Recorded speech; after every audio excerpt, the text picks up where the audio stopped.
So, your uncle. What's wrong with him? He's possessed. As in the devil? Something like that. He says a dark man is following him, watching him at all times. What do you make of it? It's nonsense, of course, but I'd be lying if I said it didn't bother me. You see, it runs in my family. Possession? No, Detective. Deteriorating melancholy. Practically every member of the Hartwood family is driven mad before they grow old.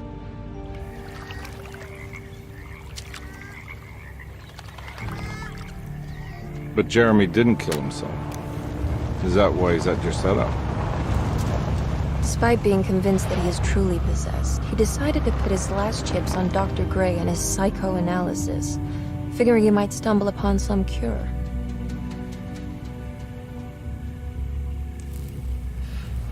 You mentioned the letter. I received a disturbing letter from Jeremy accusing the staff and all the other patients of being involved in some cult. And now they are also out to get him. Could it be real? Or is it all just in his head? It's a story he tells himself, Mr. Carnby. Anything to avoid the truth. Which is? That we're all terribly insignificant. That people mean so very little to one another. That there is no one out to get Jeremy Hartwood because he isn't worth getting. Here we are.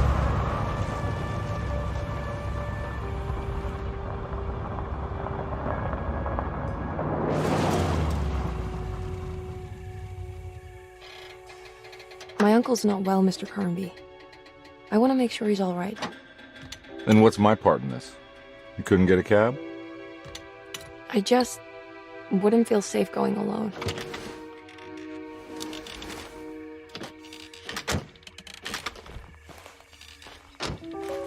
Did you bring a gun? Yeah. You think it'll actually come to that? No. But you might need to wave it around depending on how agreeable the staff will be. What exactly are we gonna do when we find Jeremy? I don't know. Let's just find him first.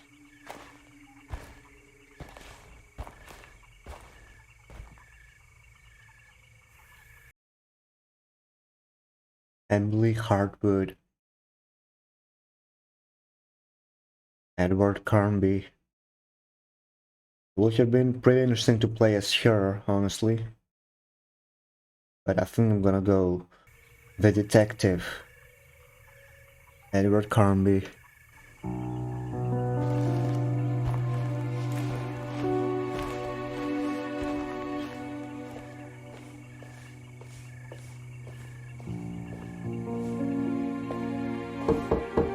Hello? Hello? Looks abandoned. It can't be. There has to be someone around. Wait here. I'll go around back.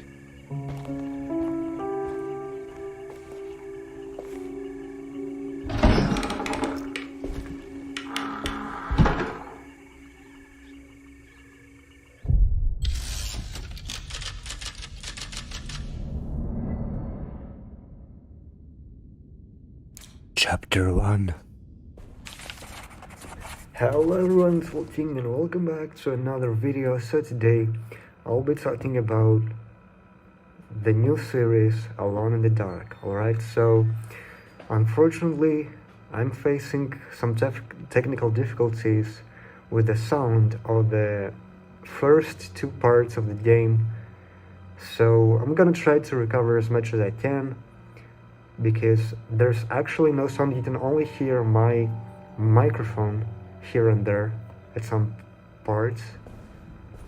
I don't know what went wrong, but I'm gonna try to put some music in and try to find the dialogue, you know, the monologues and the dialogue in there, and Now what do we got make here? the video a little bit more enjoyable, I guess, and more interactive with you guys. So the good news are that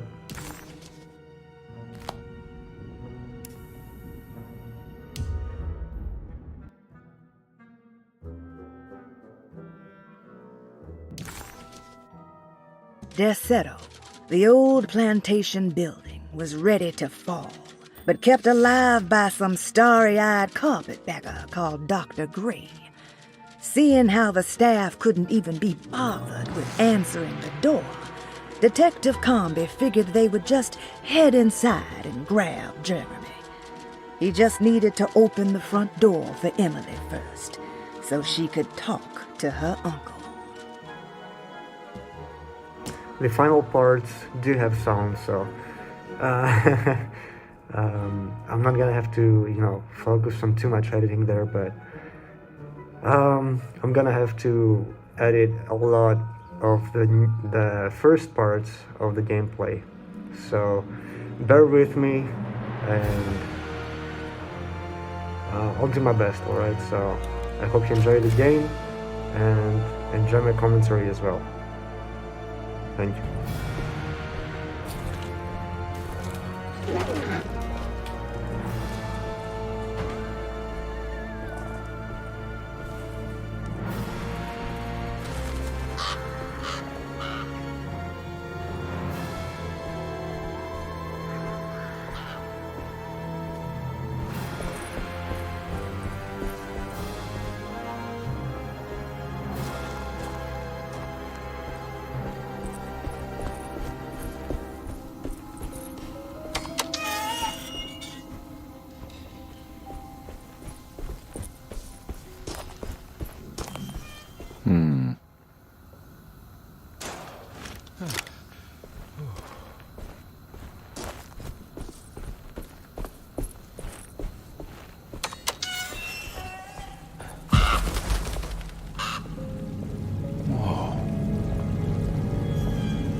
This one big tree that almost had a conservatory.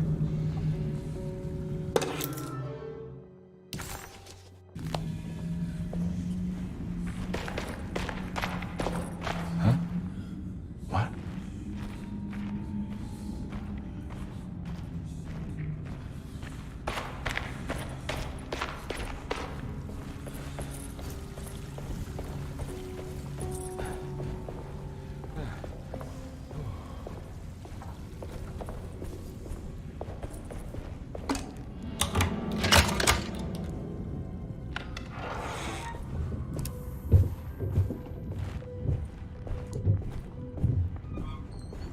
Don't mind if I do.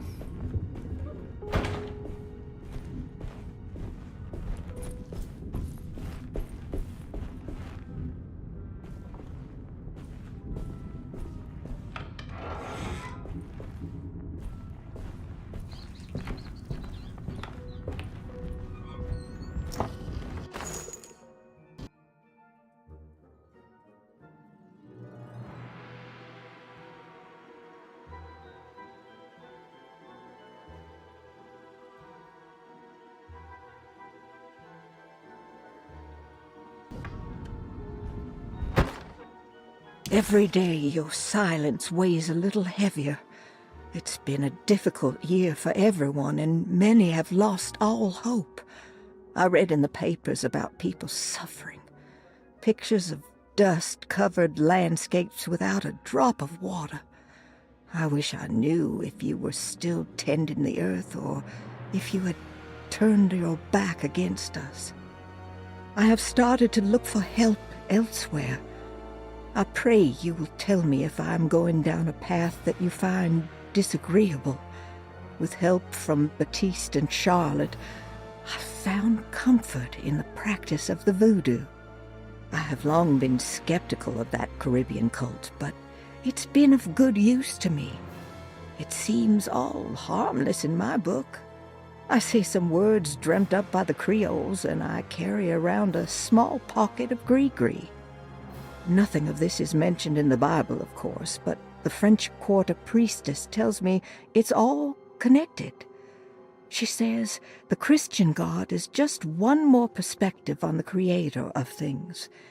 That's what I like to think, but the other way around, that the spirits of her faith are just aspects of you, our Heavenly Father. I am so grateful for the words you gave Mr. Hartwood. We will sing your praises at St. John's Eve, The world will be blessed soon again. Only the sacrifices of the Old Testament compare to your demands. Let it be the truth. A mother of earth, wood, and dirt. A mother of 1,000 young. Sacred sand, $1. Black cat oil, $1.50. Devil shoestrings, a quarter. That makes $2.75, madame. What was that you were telling the doctor? A goat without horns. What does that mean? Ah, you must have misheard me, madame. I said no such thing. Please, I know I don't look like any of you, but I'm devout. I'm ready to do what it takes. Do not be so eager to sacrifice the few things you have left, madame. Now please, leave my store. A goat without horns.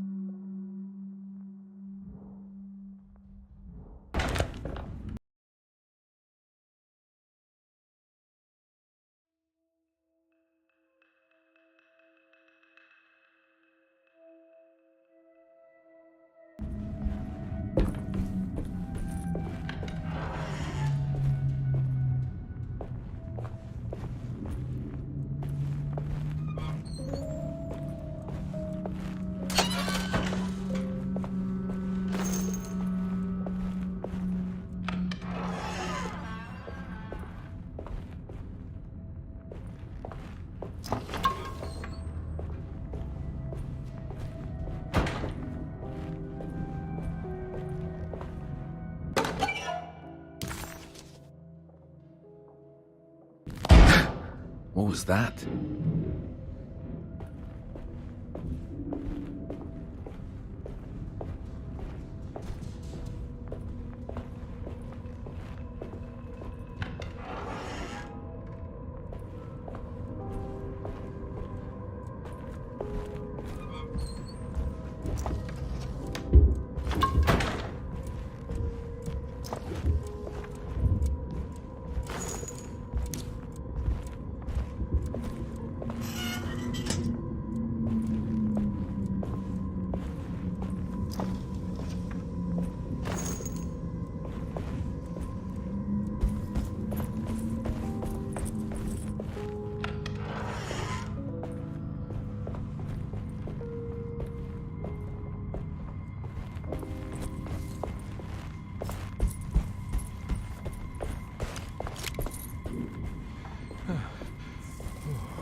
Please do not touch the boiler.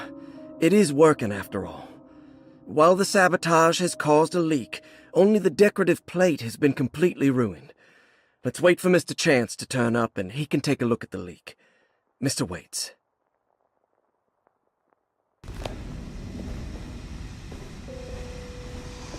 That doesn't look safe.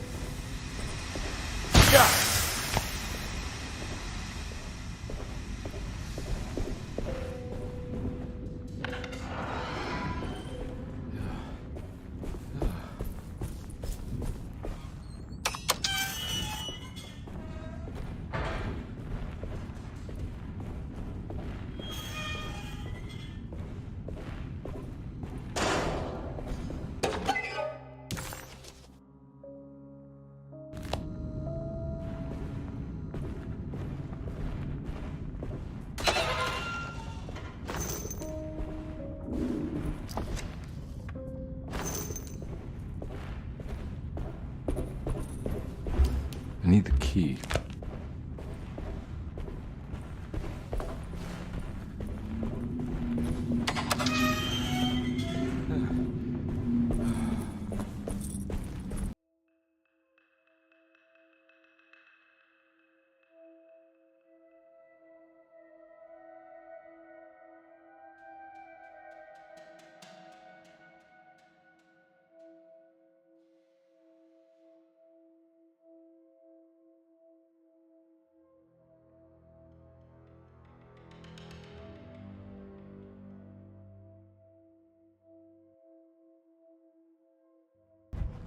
Sunday, June 22nd.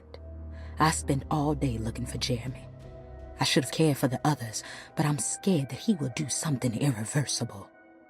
Cassandra is upset that I didn't give her the latest shipment of pain medication that Waits brought from the post office yesterday. I would have given it to her, but the company didn't send a new key this time around, so the box is just sitting there on my desk. They must have figured we had plenty of their gimmicky keys by now. I only remember seeing one lately. Grace was playing with it inside the grand parlor.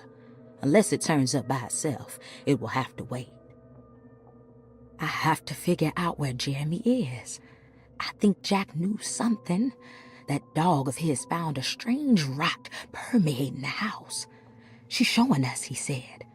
Like those blots and streaks of fetid rot was talking to him.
I need the key.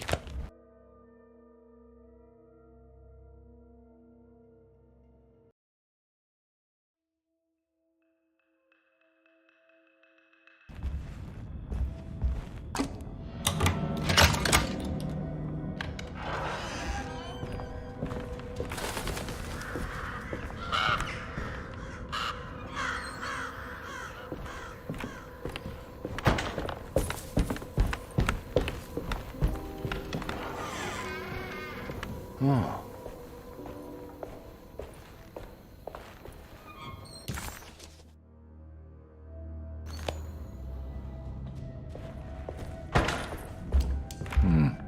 I need the key.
The Great Depression.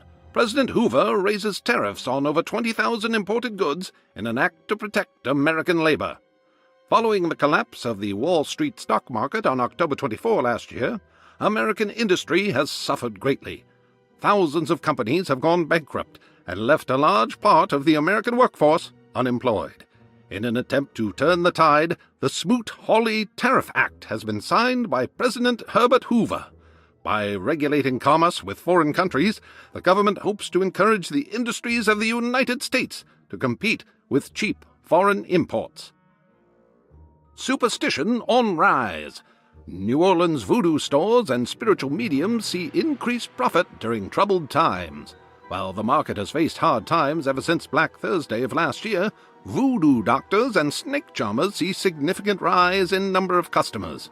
With the coming Eve of St. John on the 23rd, the police expect increased cult activity around Bayou St. John, the southern shore of Lake Pontchartrain.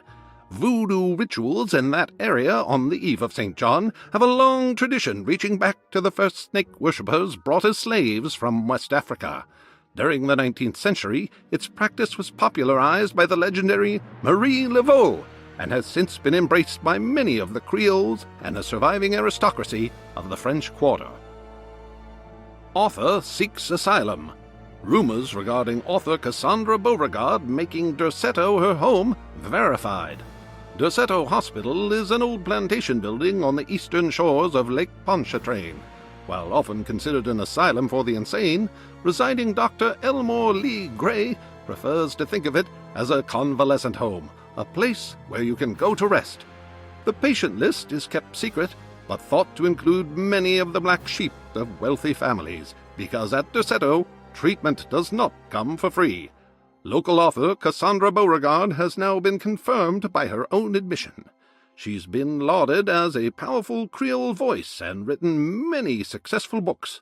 Lately it was reported from Hollywood that she has finished a moving picture manuscript titled Slaughter Gulch.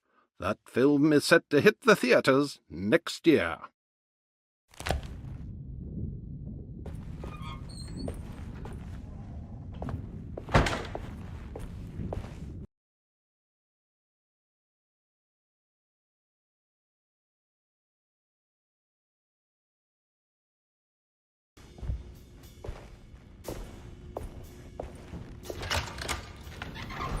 Thanks.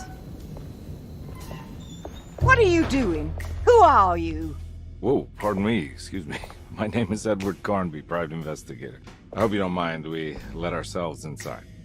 I do mind. This is private property. You can't just barge in here. I'm sorry about all this, but I'm looking for my uncle. It's urgent, and no one was answering the door. We can't hear you knocking anymore. None of us can. Who is your uncle, darling? Jeremy. Am I right? She has that Hartwood gloom, doesn't she? That's right. I'm Emily Hartwood. I just came to make sure my uncle is all right. Well, he is unavailable right now. You will have to come back another day. Unavailable how? Is he sleeping? We can wait. He's lost. Don't I know you from somewhere? Who's your man again, Miss Hartwood? My name's Edward Carnby, private investigator. Splendid. Enough! All of you! Get back to your rooms! McCarthy, keep your eyes on the child. And you two, please leave immediately. Look, we're not here to cause any trouble. Just let us see the old man, satisfy the curiosity of my client here, and we'll be off. Jeremy has gone missing. There's no need to worry, but it might be some time before he turns up. The whole staff is looking for him. What? He ran off? I don't have time for any of this. Please, come back tomorrow. All right, in that case, we'll just wait in his room. You don't mind, do you? It's upstairs, right? Wait, you can't. Don't worry, we'll be discreet. In the corridor. It's the first door on your left. I'll tell Dr. Gray you're here. Excellent. Thank you, madam.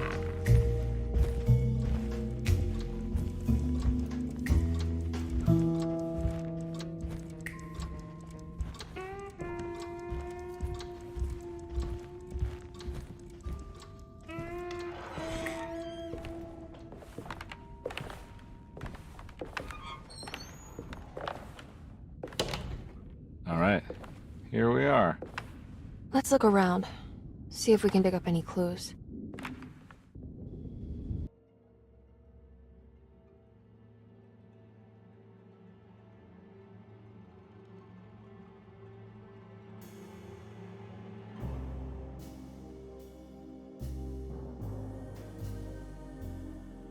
Ah man, did you see how in the cutscene all the frames were loaded in?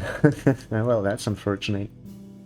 Let me know down in the comments if you like this developer's commentary. I think it's fine.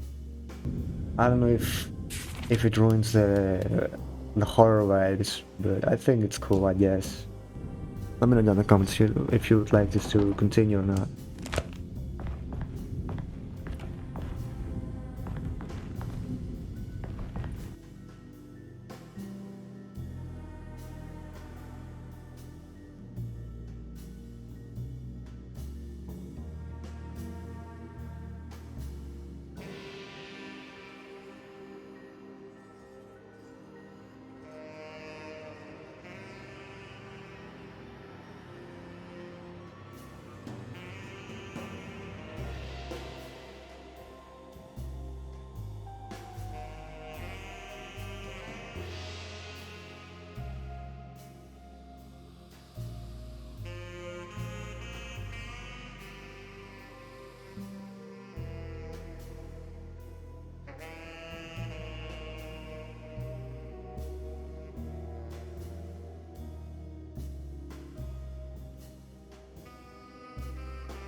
Every night the dark man stands opaque at the threshold of my room, counting the days until my spirit spills out of my tired shape. Only his pallid mask shelters my remaining sanity. Staring directly into the face of that demonic sultan would surely sunder time itself. Would he have looked the same to my father as he struggled for his life? Does his veiled face haunt my niece quite the same way? I wish so that I could rest my soul in that sunburnt convent of Tarawea. Would I find you there, Juan? Or Senora Perosi, back from the beyond? Every night I hide from him, moving from one misshapen memory to another. Scenes conjured out of fantasy and delirium. Places I struggle to even paint. I wish I understood your death, Senora. Is there anything I could do for you but bury you in that bleak necropolis? That triumphant chapel rising above the ledges and the oven vaults shall be your sepulchre, where you may rest, and I shall weep.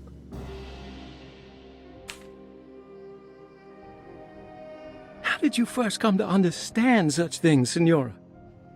How did you know that the battered boiler in the basement would lead me to Lafayette Cemetery? Or how the old upstairs clock, with its astronomical motifs, would take me to that hateful mound outside of Claremont Harbor? Those are my memories, my past. Is there perhaps a chance, if ever so small, for me to see Tarawea? Oh, I want that more than anything. Please, let my talisman take me there. Let me sit with Juan under his Bodhi tree. Despite having sold me that talisman, Miss Jackson, the voodoo priestess, revealed none of her secrets to me. That's why I had to travel to Tonka.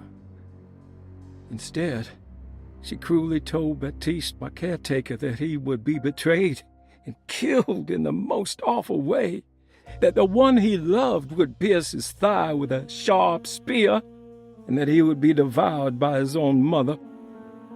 What a terrible thing to say. The people of Deseto are becoming dangerous. They do not understand what they are doing. I must do something to stop them. I tried talking to Dr. Gray, but he confuses my worries. He's caught up in treating me. How can he expect evil to be cured with medicine and conversation? The orderlies, the housekeeper, and the patients are all deranged.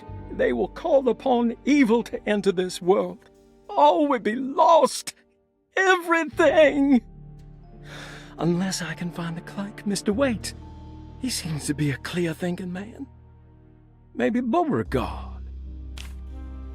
The dark man offered me a prison, and I accepted. I signed that miscarried contract and entered the Dark Pact. Everyone is safe, except for me.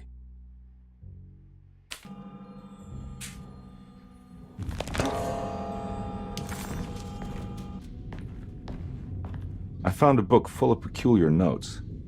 Have you heard of something called Tarawea? No. What's that? I might be reading too much into this, but I think it's the place he wants to go to. Oh, okay. Sounds like a clue.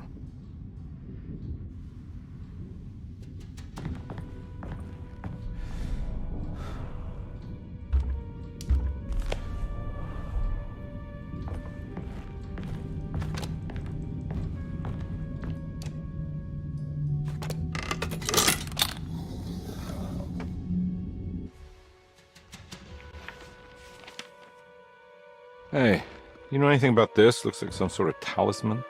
No, I don't. Oh, help me out here, will you?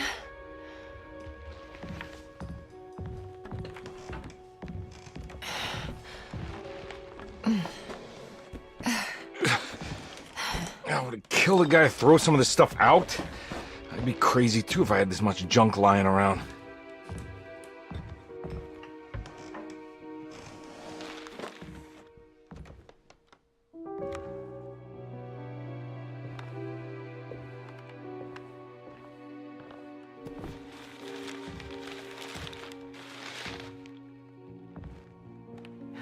Oh, wow. That's striking. I want to save this one.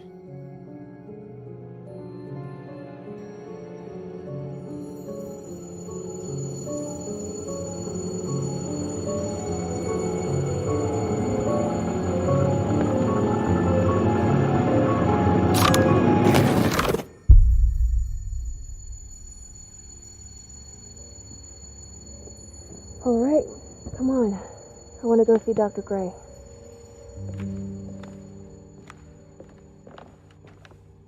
Come on, let's go. Yeah, I'm coming.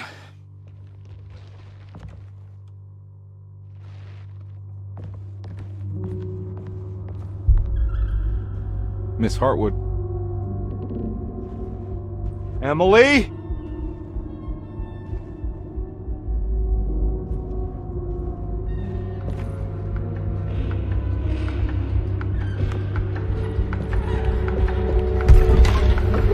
What the hell is going on? Where am I?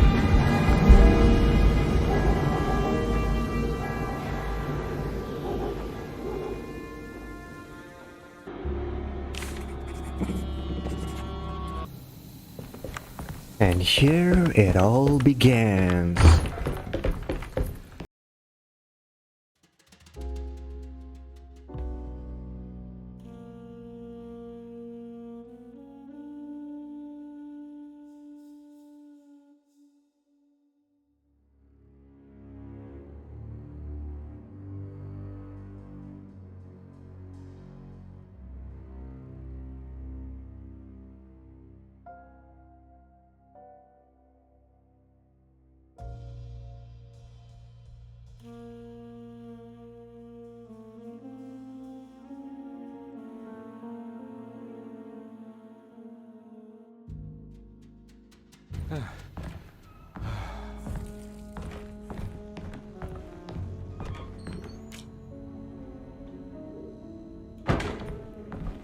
Whoa.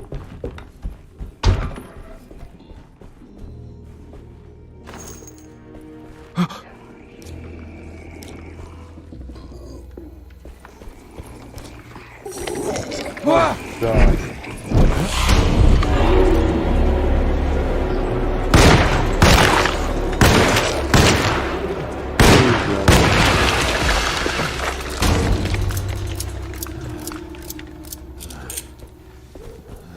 Oi, where are you going?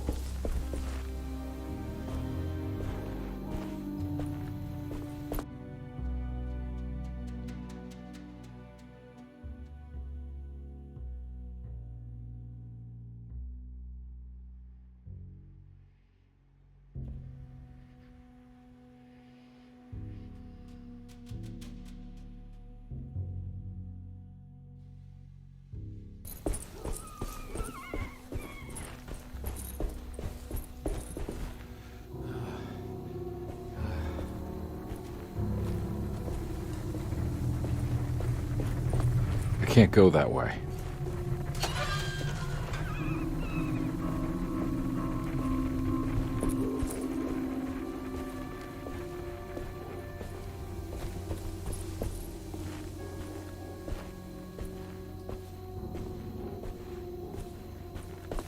What the hell is going on?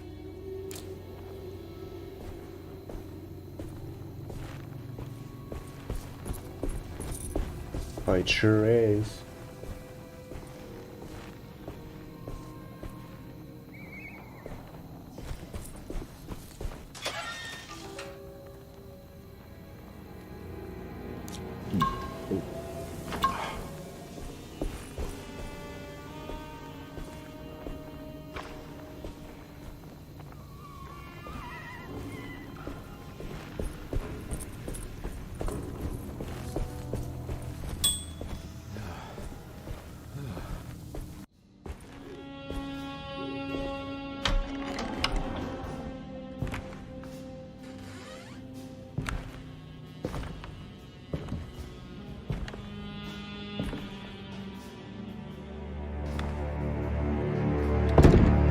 Don't let them get inside, combat.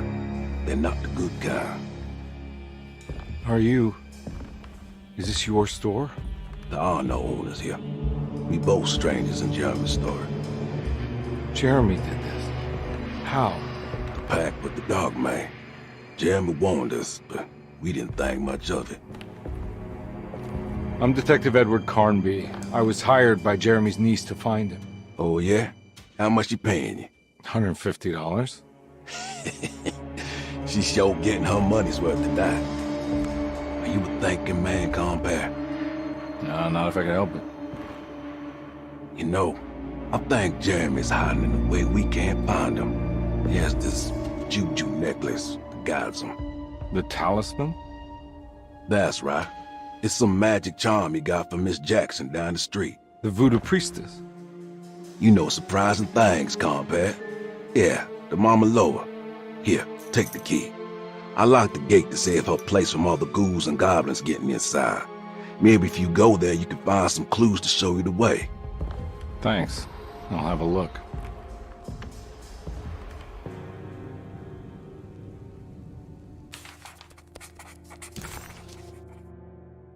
There are 3 keys in the chain. One that opens up to Miss Jackson's place in the French Quarter. Then there are 2 belonging to the Seto. One for the cleric's office, and one for the library. Terceto, huh?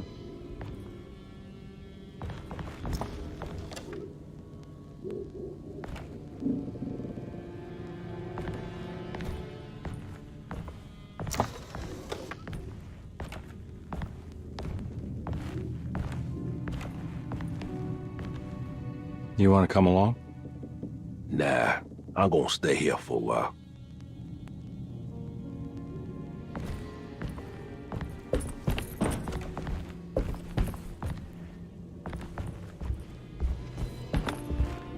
Alright, let's go. Let's go, let's go.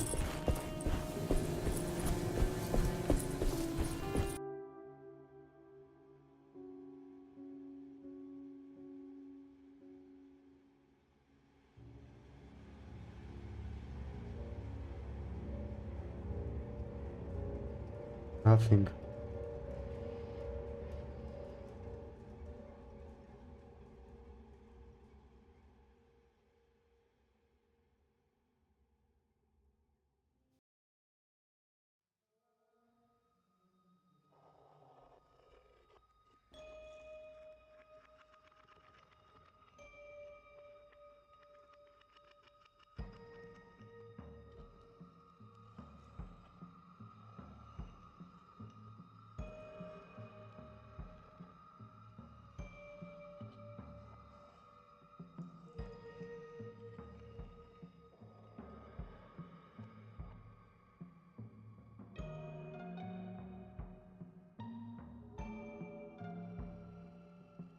Brother.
The setting is just wild.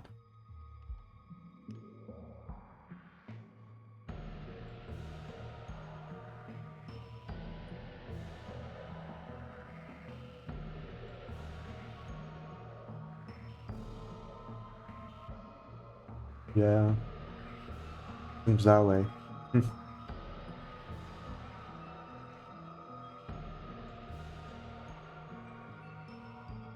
Right.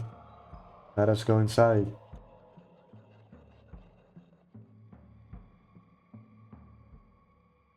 Will we go right away? Wait.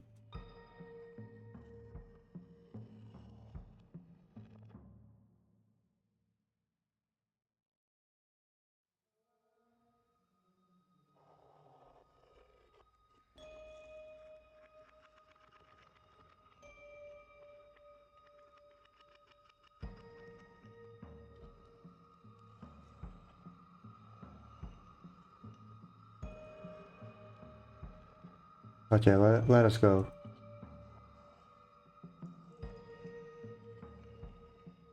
I know more enemies will come right now.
Damn, brother. Fish.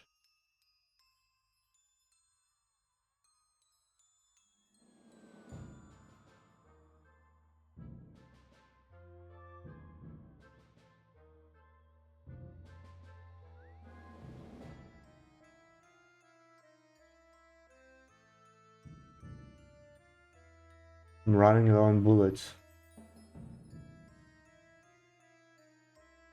That was a good one, huh? Almost got me.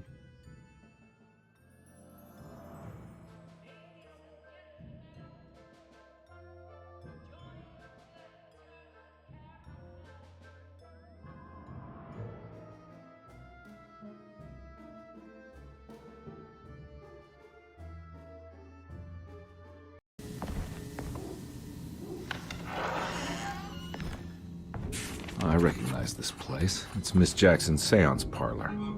Let's see if she's got any information on Jeremy's talisman. Ooh. There's a lot It's of the details over talisman, here. like the one in the painting. Okay, let's hear.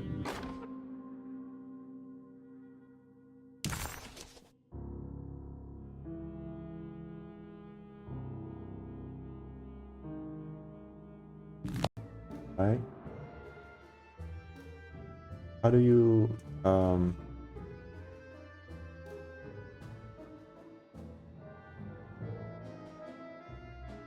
So in cases like this one, if you don't know what's going on, is I'm listening to what the developers have to say about this moment as I'm playing the remastered version, so they're pretty much comparing the new setting with the old setting, so I'm actually listening to what they say, but unfortunately, as I had some technical difficulties with the sound, you unfortunately cannot hear it, but that is pretty much what I'm doing at that moment, and that's why it's taking me more time to actually continue with the rest of the story.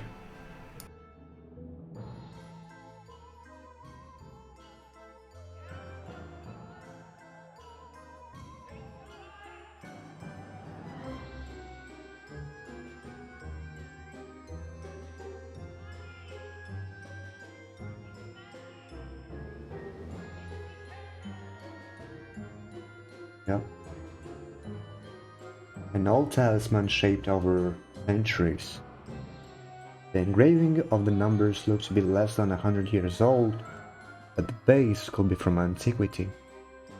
The polished black sunstone in the middle has a glass finish. Occasionally, gives the impression of hiding a picture within itself.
I can't get in here, okay.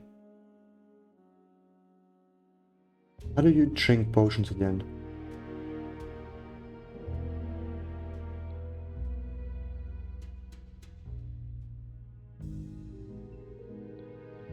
Huh. I don't remember. Oh well. It is what it is, right?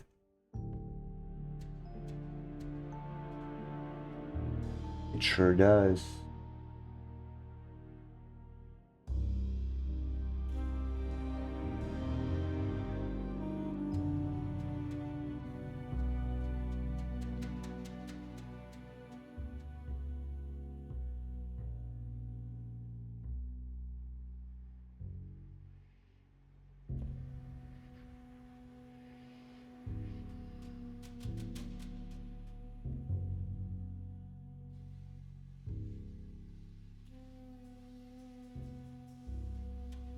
Okay.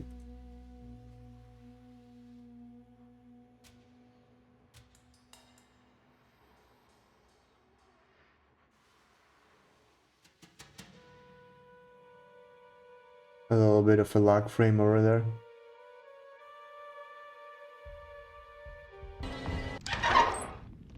Detective, I was wondering when you were going to show up. Mrs. Thompson told me you were here.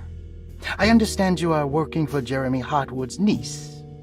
Yeah, I guess so. I mean, you're not wrong. We came here for her uncle. I just didn't expect... I didn't expect this. You are Dr. Gray, right?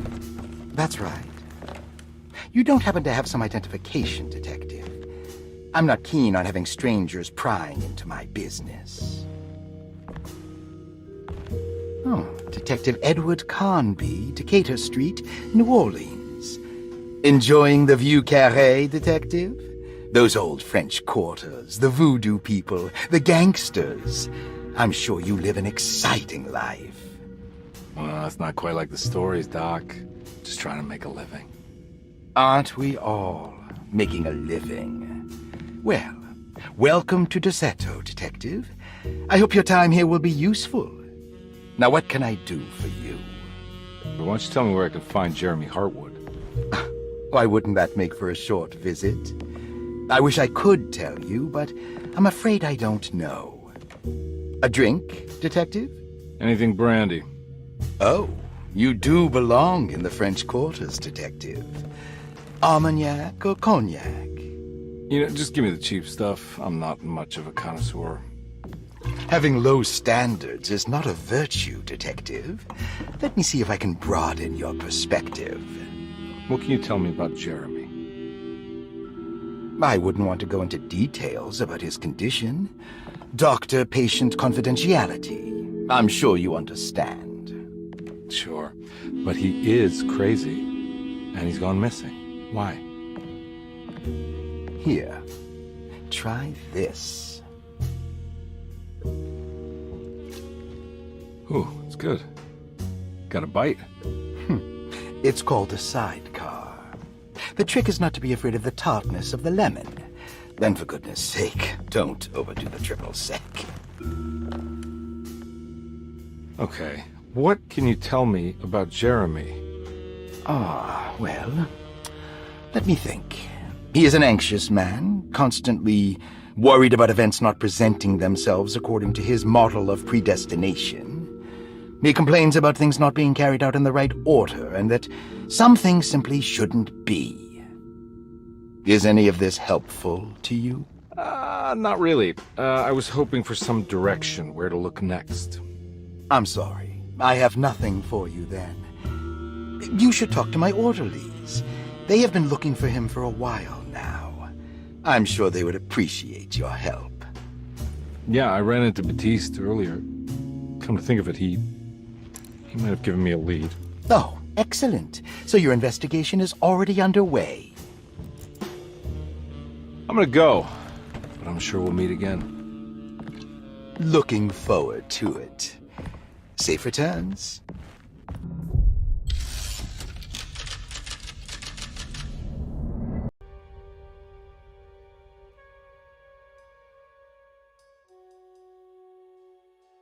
Chapter 2.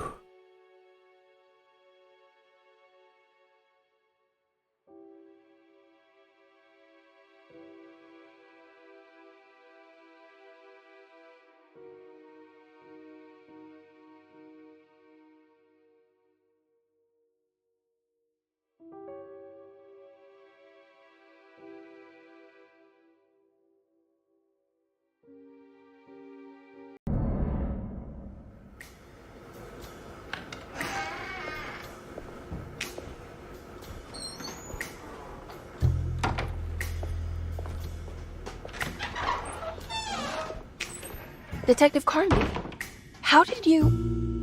where did you go? I was just talking to Dr. Gray. You disappeared. No, it's not what you think. Have you found anything strange going on here? Yes. Everyone is being incredibly evasive and I can't figure out why. No, I mean something you can't explain. Paranormal, even. Detective, I really need you to get yourself together. I can't do this alone. Forget it. I'll figure it out. Do you want to come see Dr. Gray? No, I want to try something. With this talisman, I think I can follow Jeremy to the place he mentioned in the book. What was the name? Do you remember something Spanish? Tarawea. Yeah, that's where I need to go. Detective, are you gonna be all right? Yeah, of course. Go talk to Dr. Gray. We'll rendezvous later.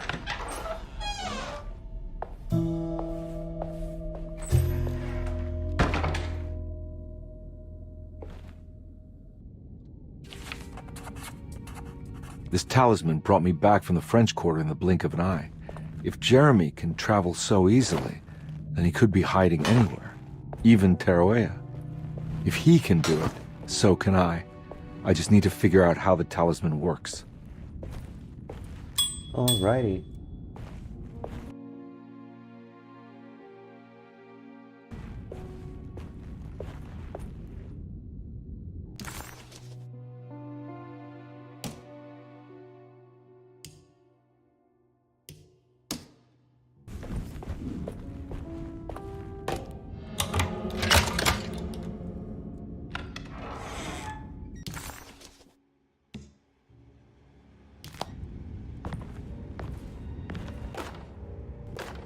Paul, you're right about the plates on the boiler and the clock. They have been sabotaged, and I think I know who did it. They have something to do with Jeremy's episodes and how he seems to disappear at night. Right now, it's important that you keep an eye out for any of the pieces. I want to find out if I can repair the plates. Let me know if you find any of them. Lottie. Tell Lottie to take a look at the well in the kitchen garden.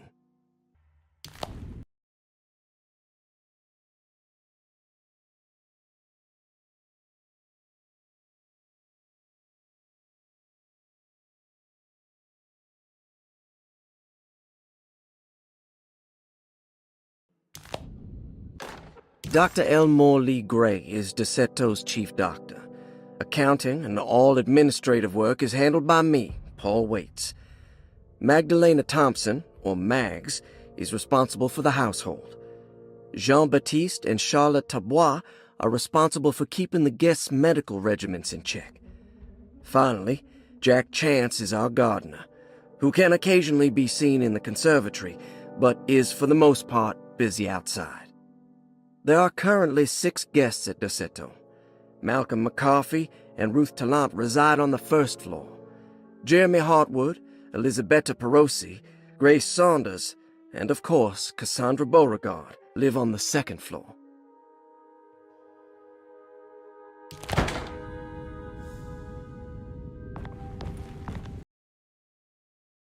Interesting.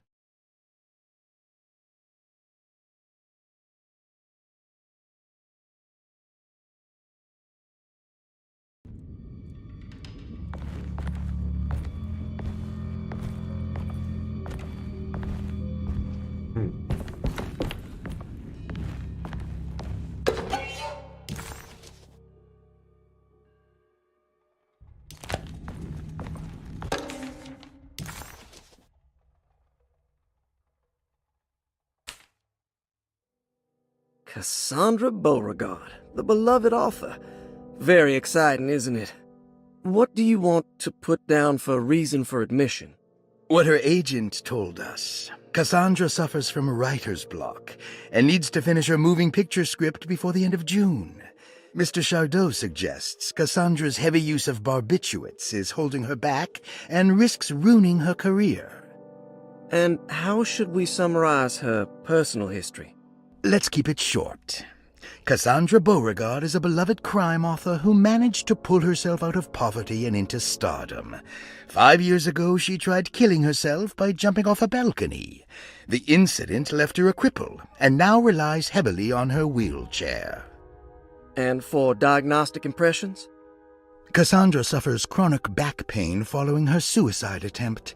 She self-administers morphine to keep herself ambulant, but has become addicted, and the desired effect is now lost. The drug abuse clouds her mind, and she is unable to focus on real life.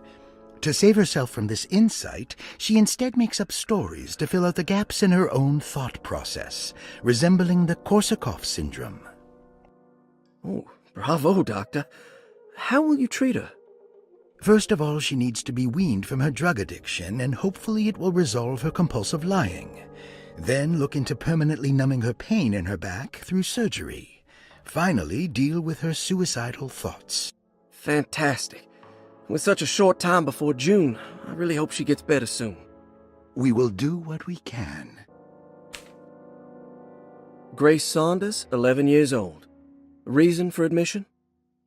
The mother insists on strict supervision by a proper gentleman to avoid further perversion of Grace's adolescence. Personal history? Grace's family possesses modest wealth and status.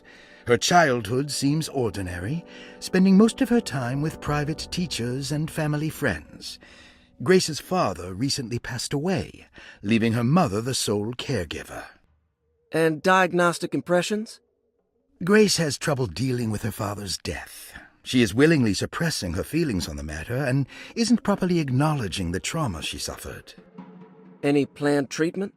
Grace needs nothing out of the ordinary. She simply needs parental guidance. Eventually, we can work on her feelings toward her father. Thank you, Doctor. I'll finish the paperwork and get her installed. Malcolm McCarthy, 54 years of age. Reason for admission? McCarthy admitted himself to Dorsetto, stating simply that he needs some damn rest. And personal history? McCarthy claims he used to work as a lawyer in Baton Rouge, but says he can't go into details because of some legal dispute. His background remains largely a mystery, except for the occasional clue that he drops in conversation. Huh. And diagnostic impressions? McCarthy is an anxious man and an alcoholic. He often tells half-truths due to some deep-seated inability to trust other people. And how will you treat that? McCarthy will take some time to open up. Spending time with Jack's dog or the child should be good for him. Their harmless nature will help build his sense of trust. Thank you, Doctor.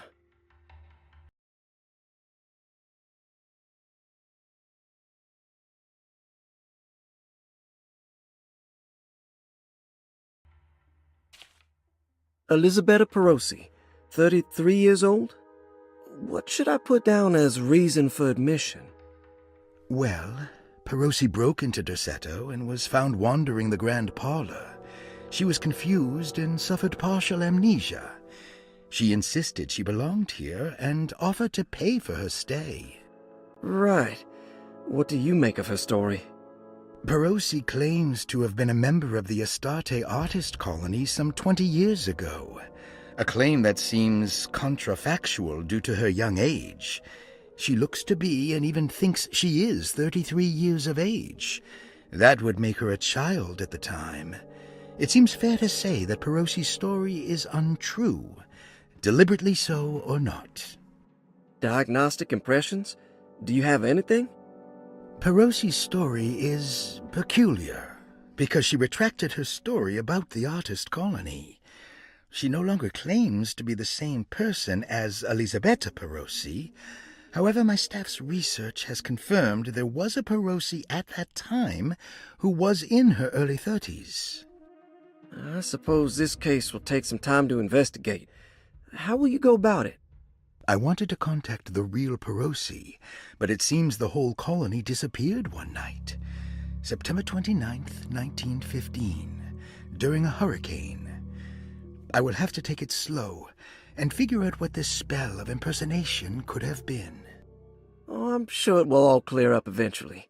Thank you, Doctor.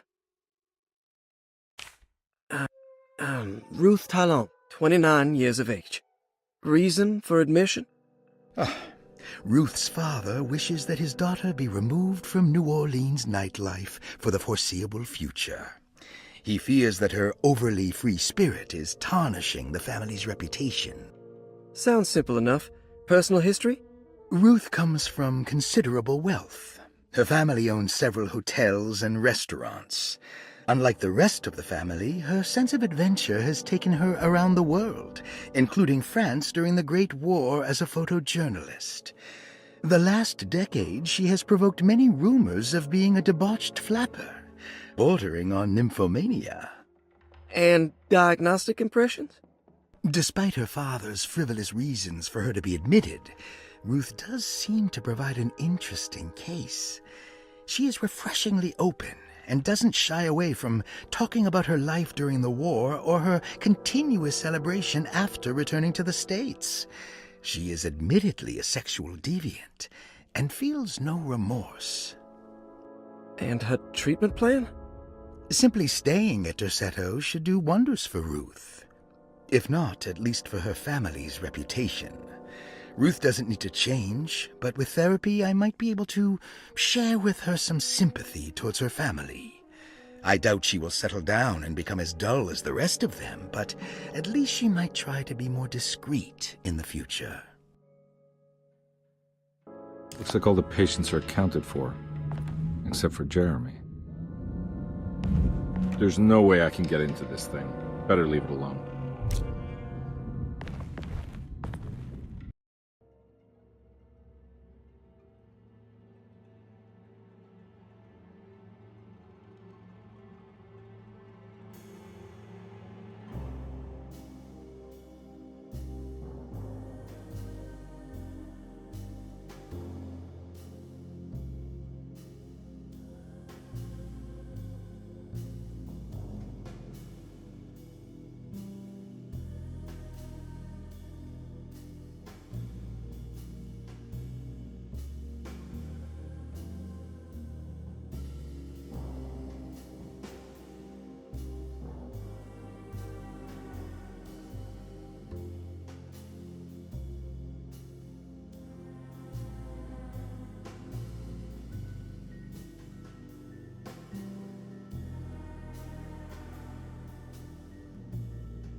Lost Plantations of Louisiana, Thierry Briclot, 1917.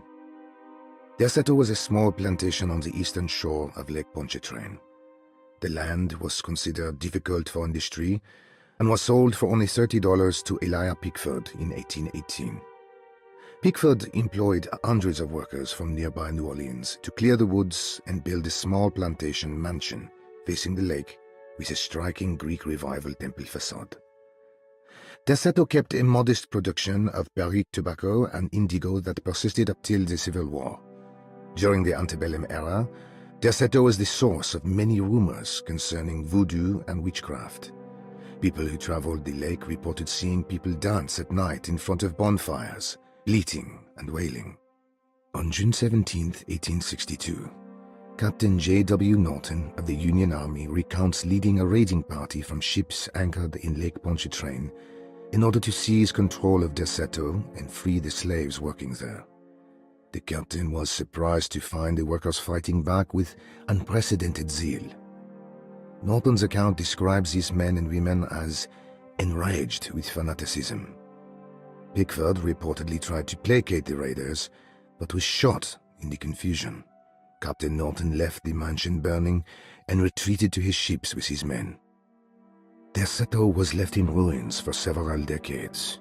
The ownership of the land was long disputed and returned to the Ledoux family in 1901.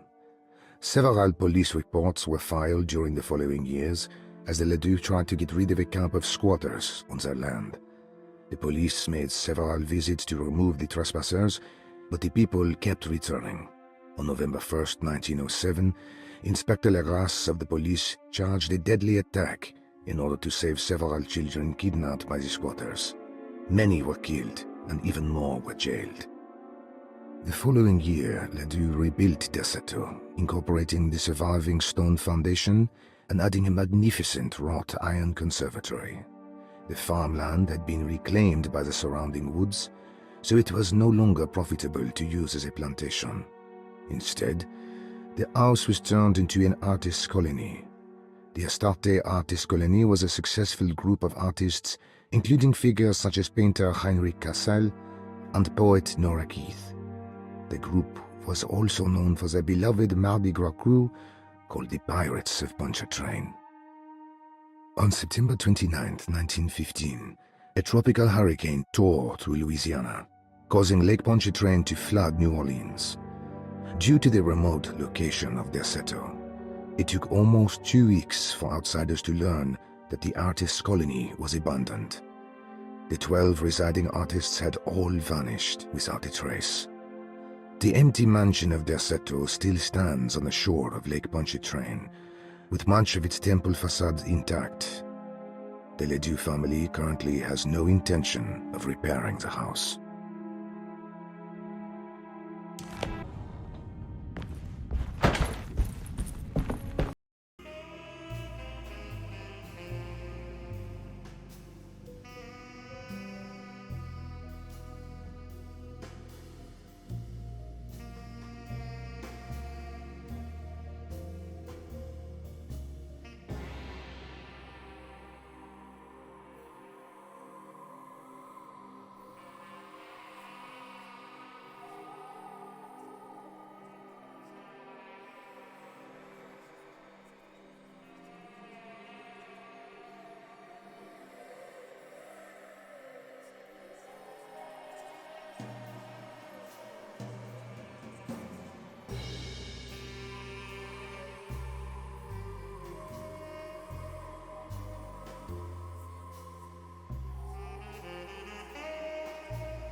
What happened?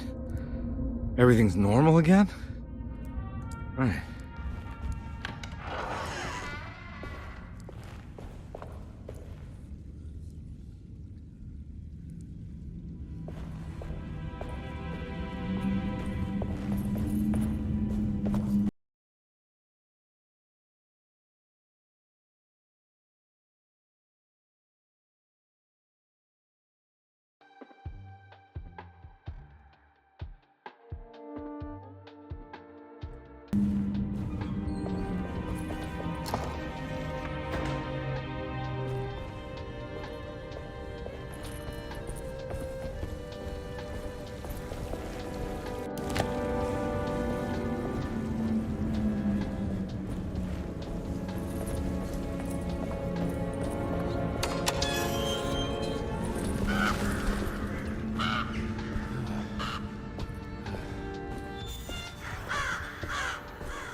Huh.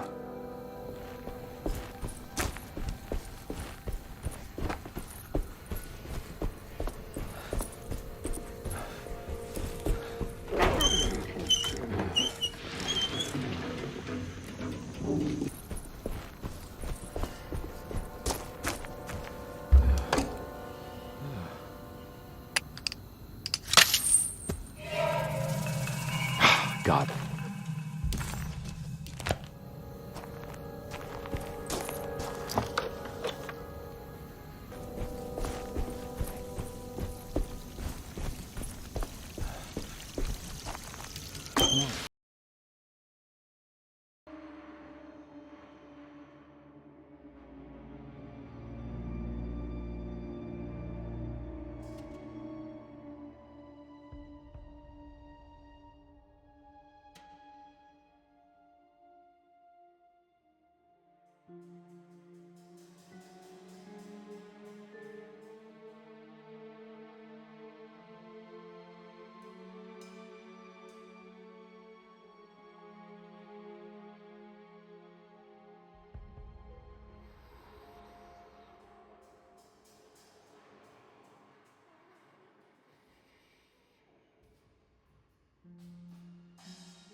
kitchen. I assure you. I'm No, sorry, I I promise didn't- you. I- Mr. Hartwood I is was just nowhere looking near my for- kitchen, and neither should you be. Don't make me I didn't kick you mean out to- of this house. Sorry. Now get out! Yeah.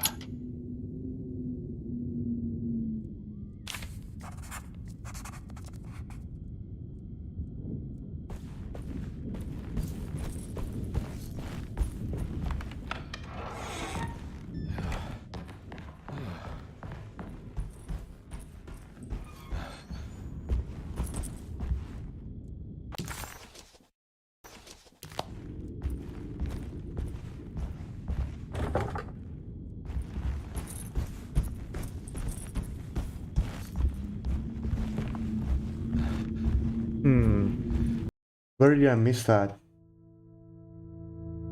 Because it's the key for the wine room, which we need to get the puzzle piece for the room here. So where should I look?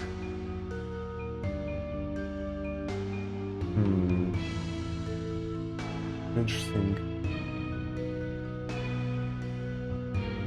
You see.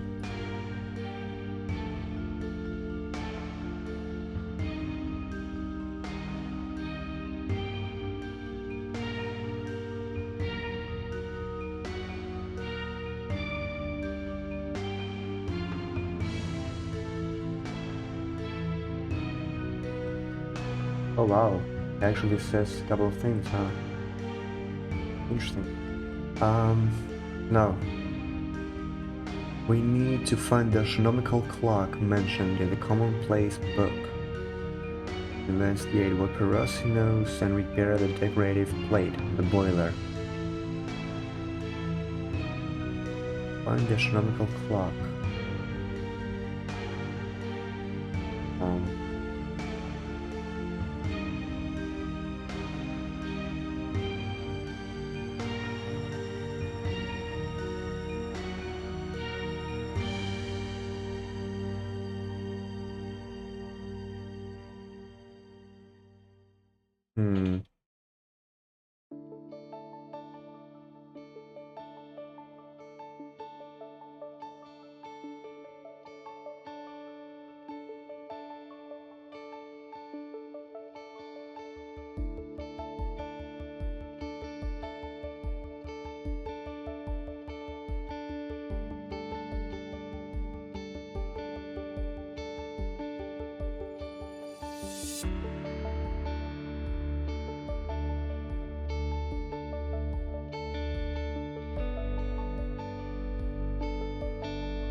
Yeah, sorry, Detective. Didn't mean to obstruct justice or anything. That's fine. You know, I'm kind of busy with my own case of a missing person. I was wondering if you've seen Grace, girl about yay high? I can't say that I have. Why are you asking? Well, I'm looking for her. Is she in trouble? No. She's just hiding somewhere. But we can't have a rascal like that running around unchecked at a time like this, you understand? Well, I haven't seen her. Well, let me know if you find her. I'll be around. I'll keep an eye out for your man, Jeremy. You scratch my back, Detective, and I'll scratch yours.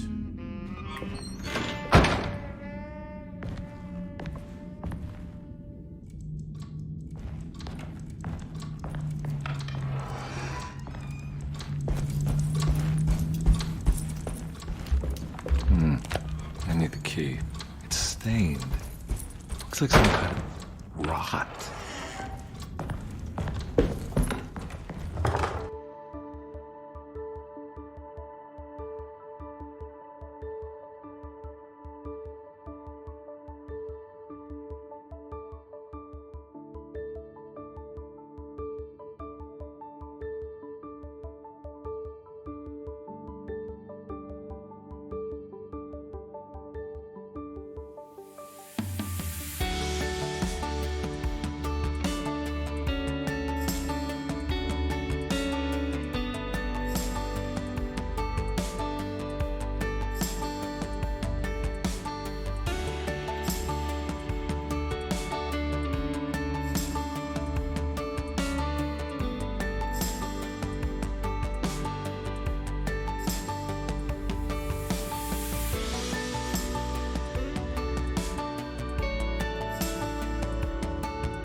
crossed the thresholds to my intended destination without a focusing device.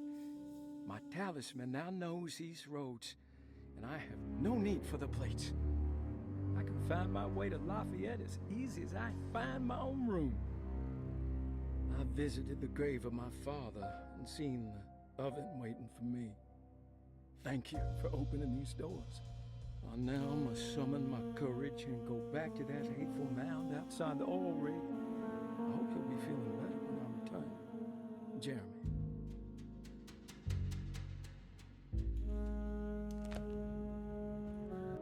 Good pirates of Pontchartrain, may you still sail the lake until you find the shores of Hali.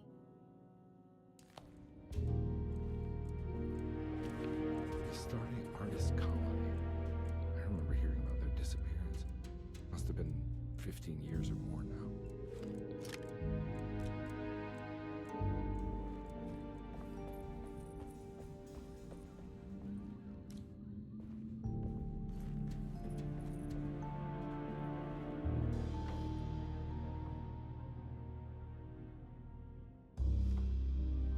These paintings, it's grim-looking rock.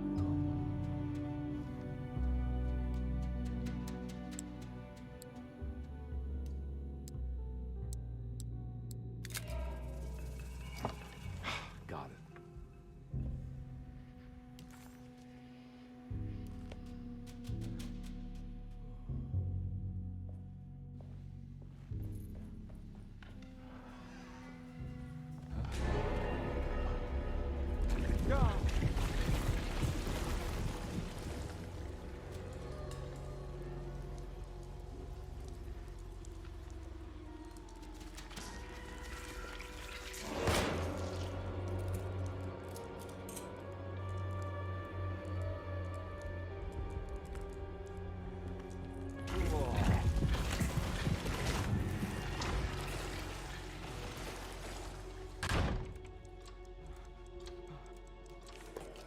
I think I've seen this somewhere.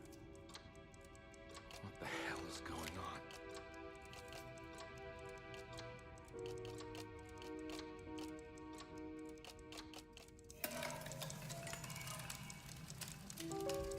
I think the clock broke. Or maybe it just stopped at a very precise place.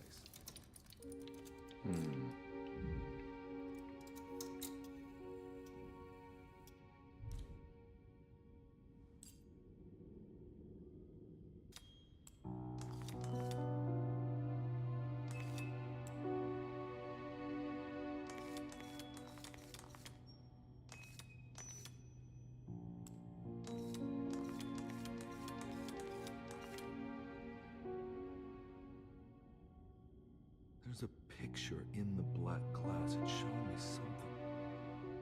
It's the hallway outside Jeremy's room.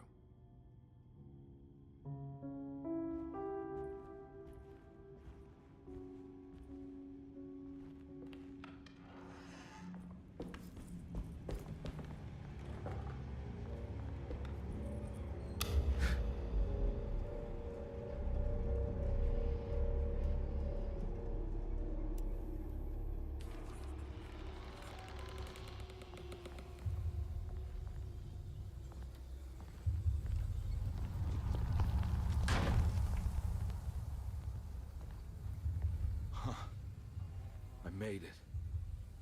I entered another one of Jeremy's memories. Ugh.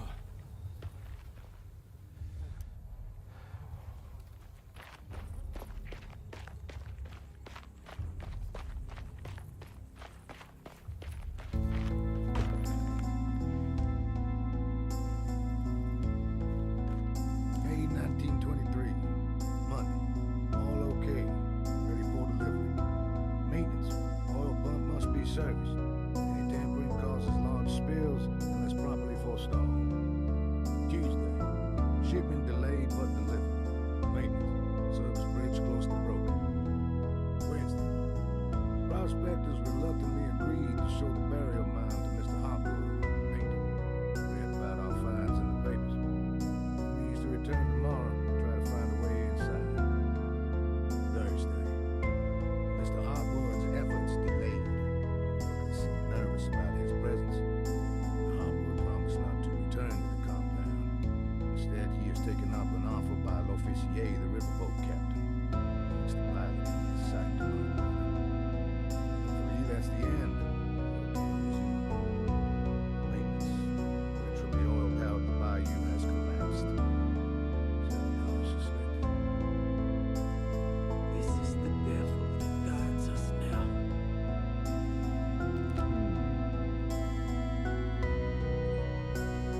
gotta be a way to get to the other side.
Come on, Carnby. Wouldn't you rather fall to your death than go up in flames?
The hateful mound Jeremy talked about in his book.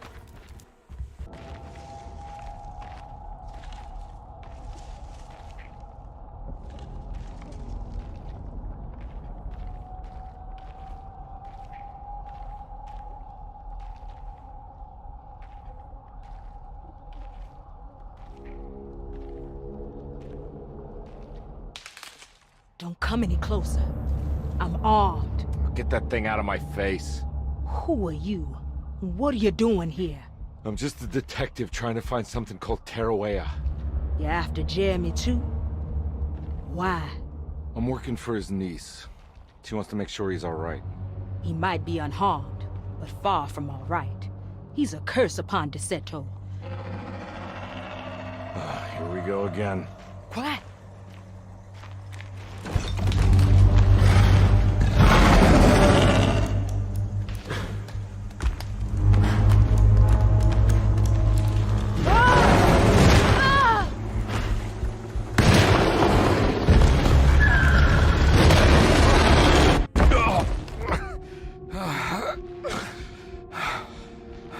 Oh, Christ in heaven.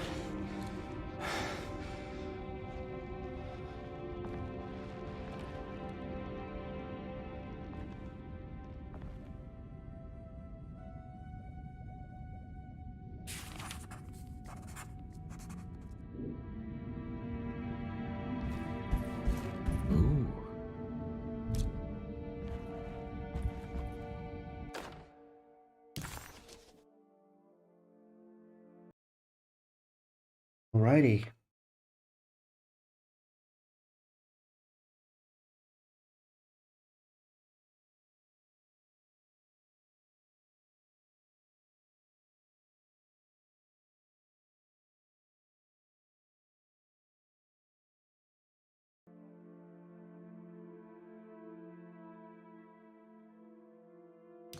Why?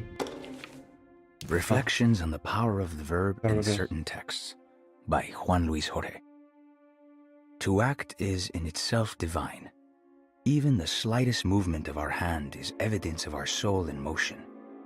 Yet our free will is so easily overwhelmed by the dullness of everyday life. Our actions become rote and rigid, in spite of luxury and comfort. True divinity is found in the choice of leaving the stage where we all perform. People who discover this freedom unexpectedly will be struck by the terror of this revelation and become paralyzed, or worse, turn to suicide.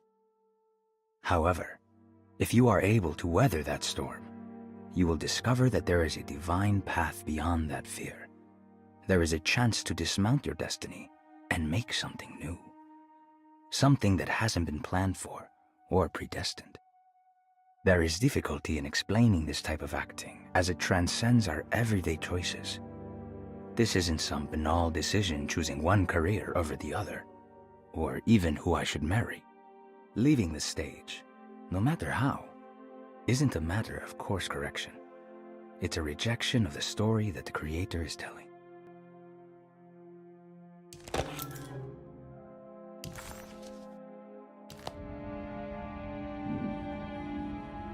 Alrighty.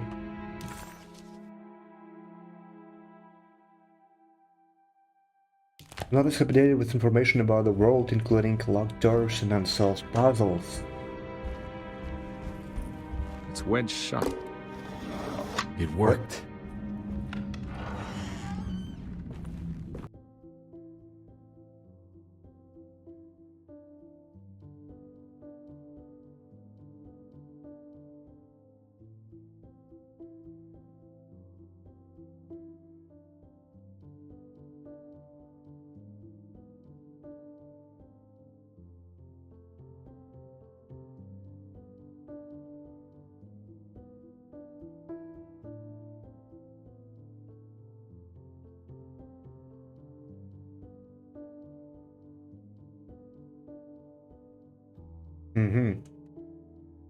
Right. Drawing room. Okay, we'll access the drawing room as well, since it is solvable, as it says. Change floor. Oh, that's pretty cool. So we can go to the servants. Is it servant stairs? Yeah. Oh, we can have access to that room as well. We also can have access to the sitting room. And now the music is playing. Okay, there we go. Yeah, because my question was, why isn't the music not like, why is there no sound? But here it is. Okay.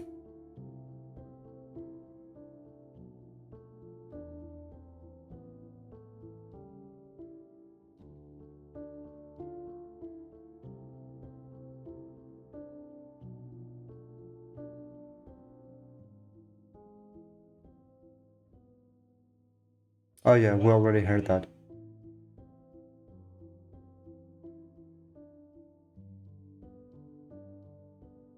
Can I stop this? Yes, I can. Okay, good. Yeah, we already heard that, so... Wait, am I going the right way? No, I'm going towards the library. I want to go to the small parlor. Is that this way? I think it's this way. Yeah.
Okay. I don't think I have everything I need. Oh. Okay. Okay. The Barlow lens. Instructions. To double the magnification of your telescope, simply fit this Barlow lens to your instrument. Then operate the fine-tuners to adjust the distance between your lenses. This is easily done while looking through your eyepiece. Simply search for a position where your picture is clear and appears flat. When correctly tuned, your telescope should present a clear picture with magnificent magnification.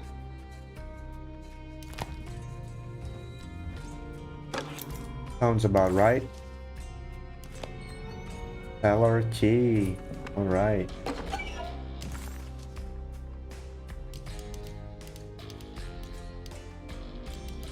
Okay. What's this? The lone and the lost walk alone fear, and there is nothing you recognize or no one to trust. You prepare for the worst. Something's coming, and you best be ready. Take the gun in the parlor. Give them hell. Oh, you can actually play this. No. Let's hear it. Let's hear it. I think I read that better. Honestly. Okay, not bad. Investigate the small parlor. Will do. Right.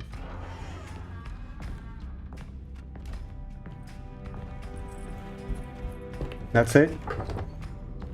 Huh? Okay. Let me see now. Yeah, we've got a puzzle. We've got also a puzzle in the clerk's office.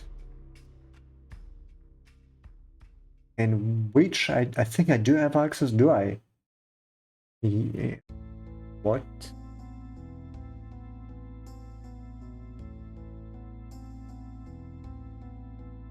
Oh.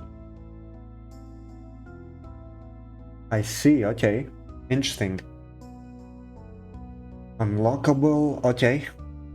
We can go, yeah, we can now go to the wine cellar, right? Boiler room. Oh, wait, that's a different room? Is it? Right, I think that's a different room. Okay, interesting, interesting. We got a lot of rooms to look into, right? Okay, let us go.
Oh.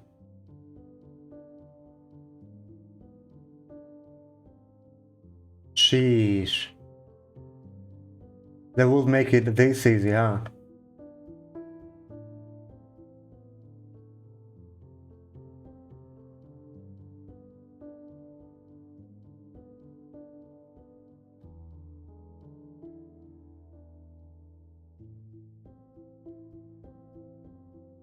Oh no, I pressed the button by accident. Sheesh.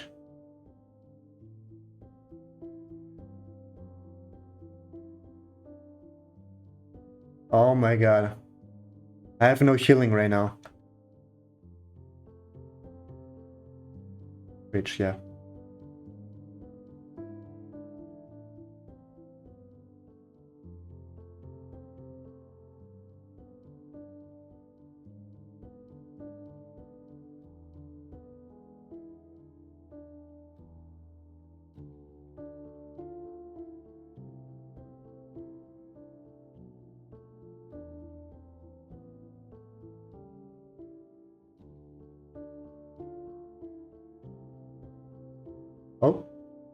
No, that's not it. Okay. The music though, oh my god.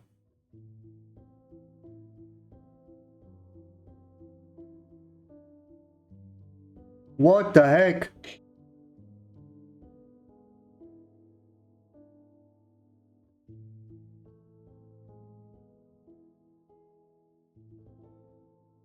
Brother. I knew something like that will happen. I knew it.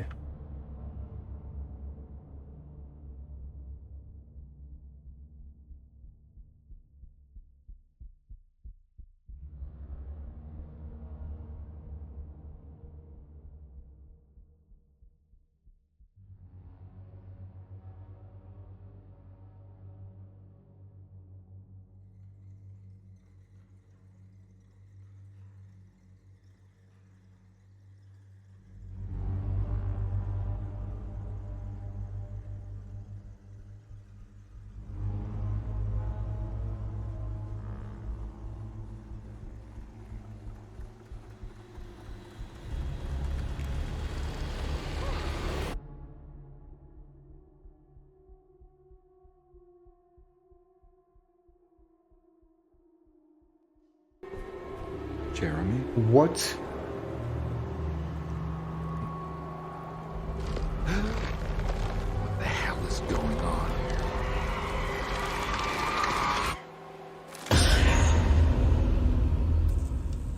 Where's the body?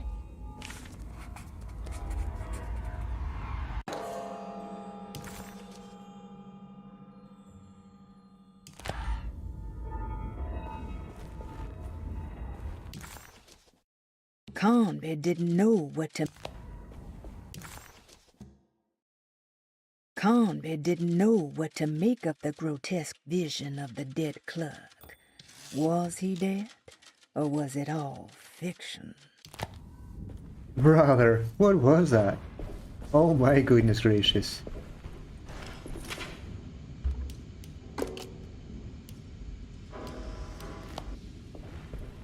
Okay. So that's it, we just leave. It still says we have to do something. Complete this room. But what is it?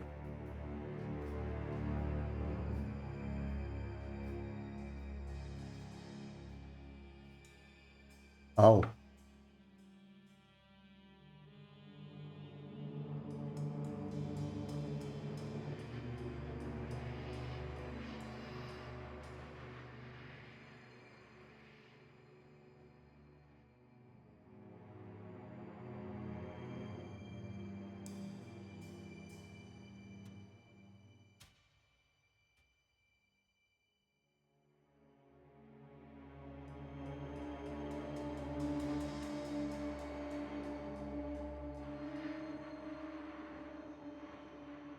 Oh, so we're still missing one thing, right? I see. Okay, we'll be back. We'll come back.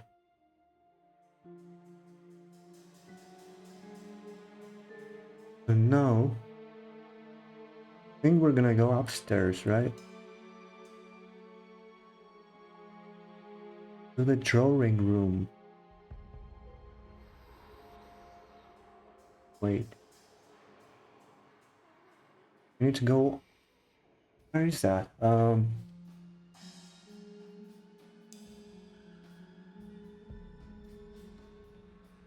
Servants' stairs. I think, yeah, that's the upper floor, right? I think so.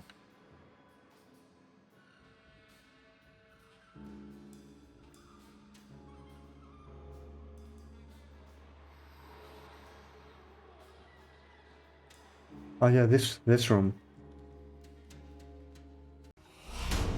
Not anymore.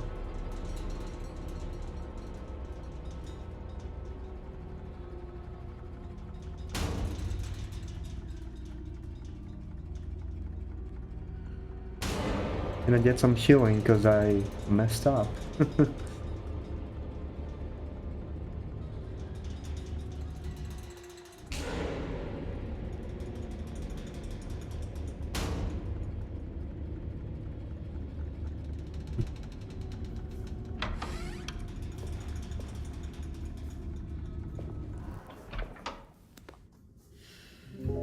Detective Conby, how good of you to come. Let me pour you a drink. What happened here? This place looks like it was hit by a bomb. Welcome to the madhouse, Detective. Thanks. Did the ceiling just collapse? I heard it was something in the attic, something that was supposed to happen but didn't. How that could have such consequences is beyond me. The truth is, I don't know why the room looks like this. But I bet your friend Jeremy does. You know where I could find him? Oh, somewhere in his past, I suppose. He keeps going on about that mysterious dark man. I think he is hiding from him. Or maybe he's with him. I can't really keep up.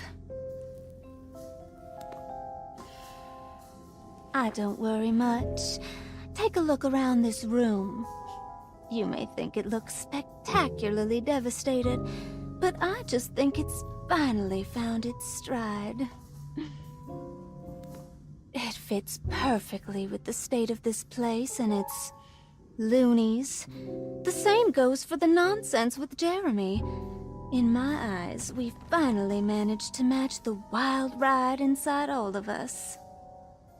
Well, I'm happy you find the evening so harmonious. I hope you don't mind me setting things right. Jeremy's business, that is. This room looks beyond my capabilities. Good luck, Detective. Hope to see you again soon. Yeah. Evening, miss.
This must... Don't you worry, Grace. Go play your game, bleat and bellow with the others. I won't be jealous. There will be more masquerades. However, I would love it if you would finish my mask for the feast. With love, Ruth. That kid's room. Why does she seem so familiar?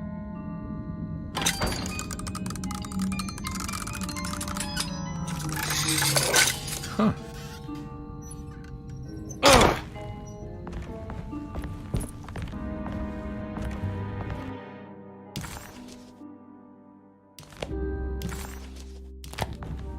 Brother, creepy doll. For real.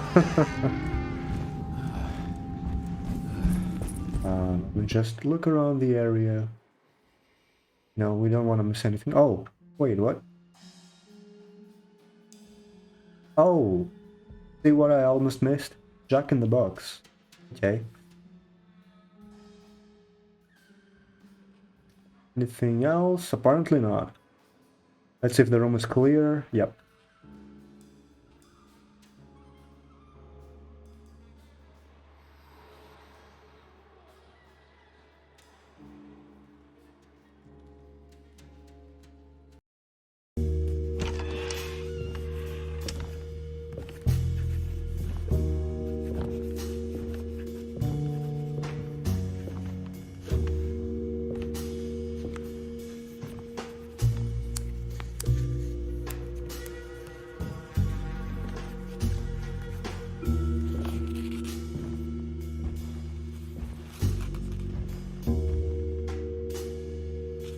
What you got there?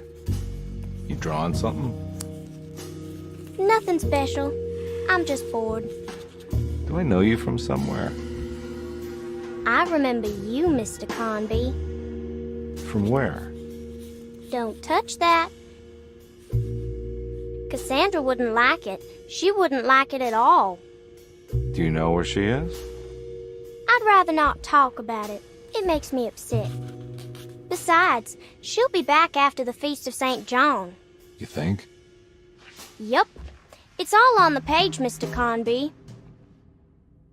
And many of them that sleep in the dust of the earth shall awake, some to everlasting life, and some to shame and everlasting contempt. All right. I'm gonna go now, if that's okay. I don't like to stay too long in the same place. Mr. McCoffey might find me.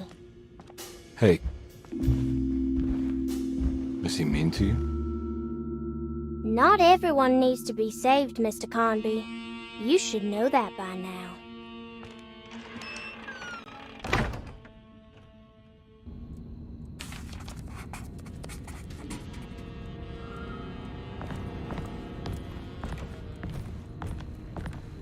So there's more of that rot again.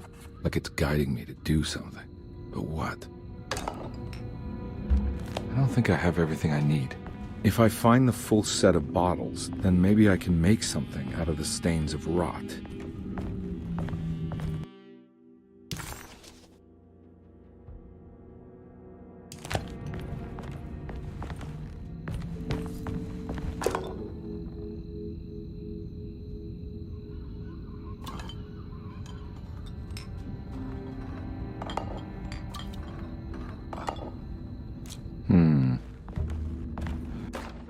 Miss Beauregard, I picked up your medicine at the post office today. As you understand, it needs to be administered by the orderlies for your safety. I have put the box in Lottie's room for now, and I'm sure she will find you as soon as possible. Mr. Waits.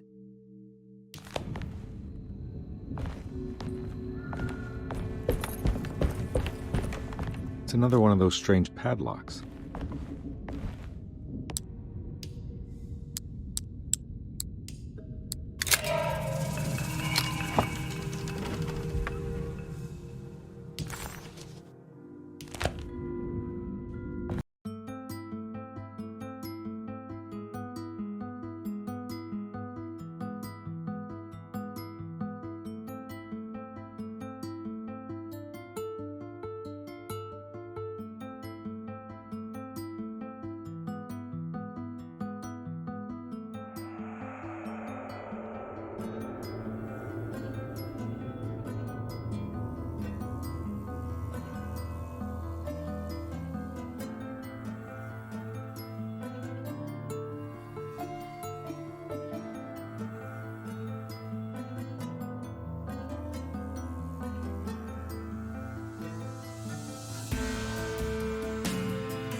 Please don't touch her.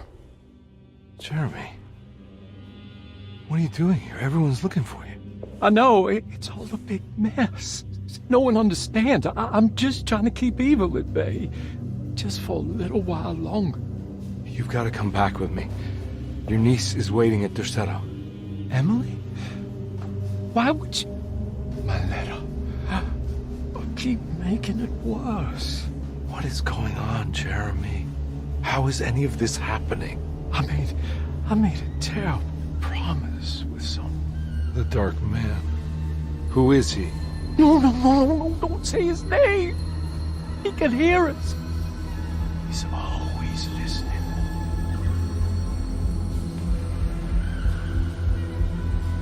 Jeremy, I need to understand what is going on.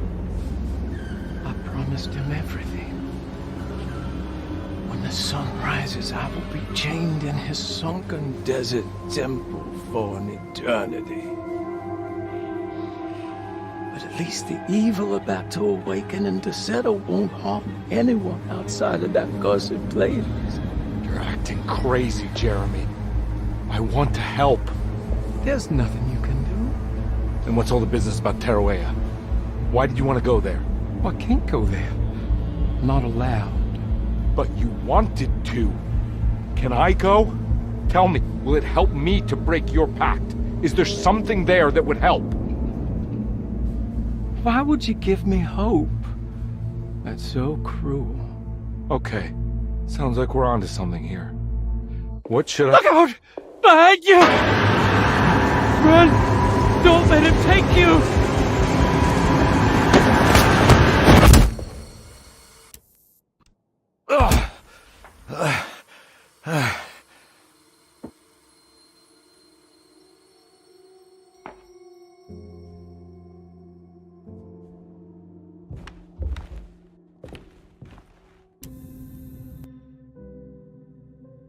I've seen so many strange occurrences lately. Memories explode into existence and then burn out like tired glass bulb filaments. Dreamscapes crash down from the stars and sink into the sea.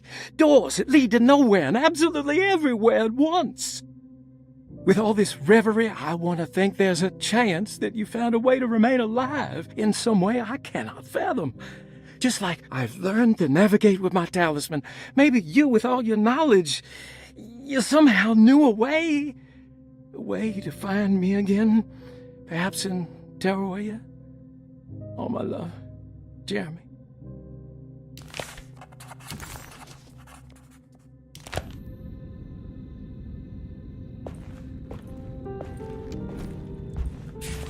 She's dead. No matter how she died, she looks peaceful now. Perosi's body looked unharmed. Conby couldn't figure out how she died, or why this wasn't a bigger upset to the people at Derceto.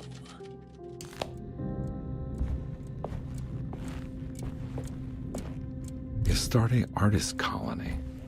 I remember hearing about their disappearance. Must have been 15 years or more now.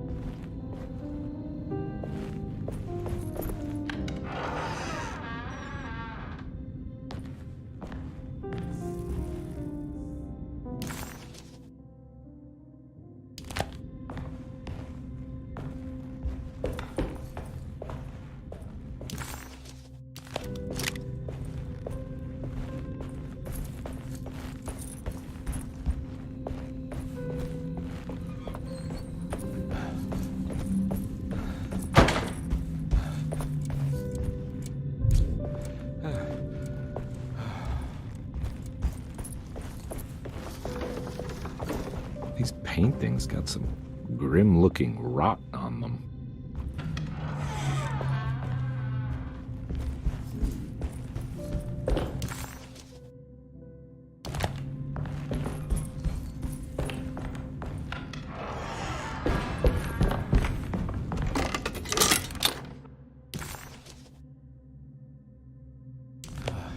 A telescope lens. Why would he lock that up? Jeremy had found a way to enter Tarawea, but he wasn't allowed to go. He knew deep down that it was impossible for him to cross that threshold, Instead, he hoped that Perosi would go in his place and burn his library to the ground so he could start again. But she never got the chance. Perosi had her own problems, her own demons, and she died suddenly one day without warning. Holding the telescope lens in his hands, Detective Conby suspected what it was. At least a part of the key to that paradise Jeremy so desperately wanted to see. Curious what he would find, he felt eager to put the lens to use.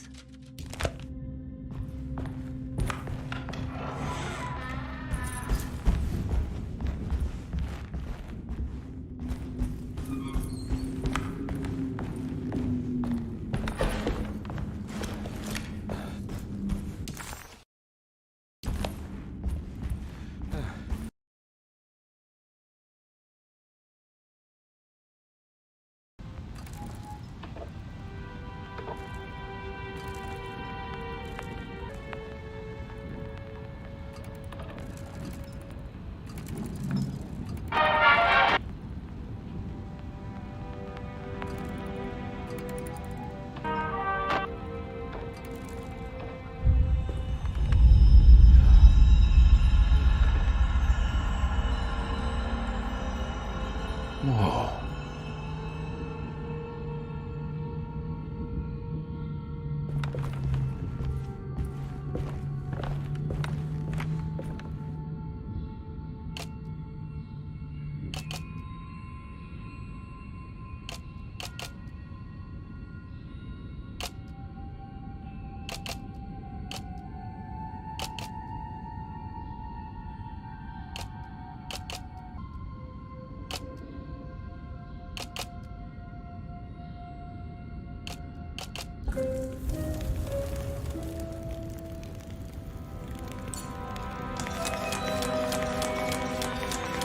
Whoa, what's going on? It's dialing in something all on its own and it's showing the way to another memory? Where is that?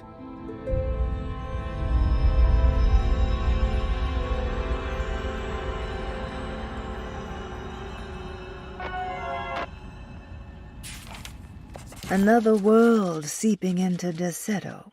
Was this a taste of that mysterious Terrawea?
Here we go.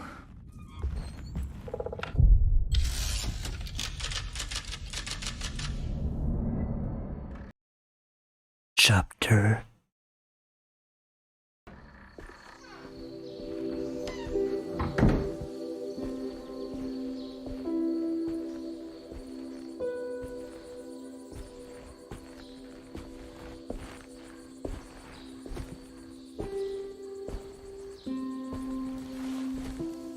I'm glad to see you made it. I had my doubts, but the hope you instilled has yet abandoned me. I guess this must be Tarawea. Who are you? My name is Juan Luis Jorge, and this is indeed the convent of Tarawea. You'll have to excuse me, but Yermi never got your name. The name's Edward Carnby. I'm a private investigator. You're not a patient, are you? No. I'm the author of a book that Yermi once found important. How does that work? Are you part of this memory as well? Is this even a memory?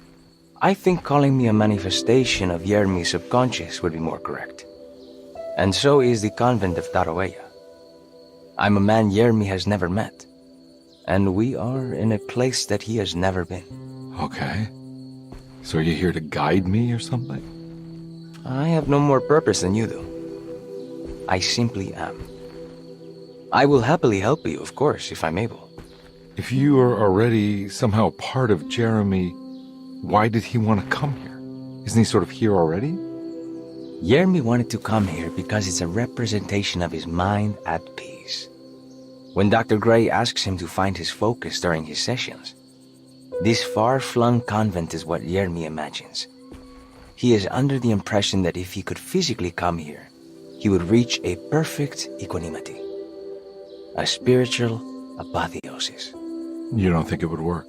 Yermi subconsciously knows it's just wishful thinking. He can't come here.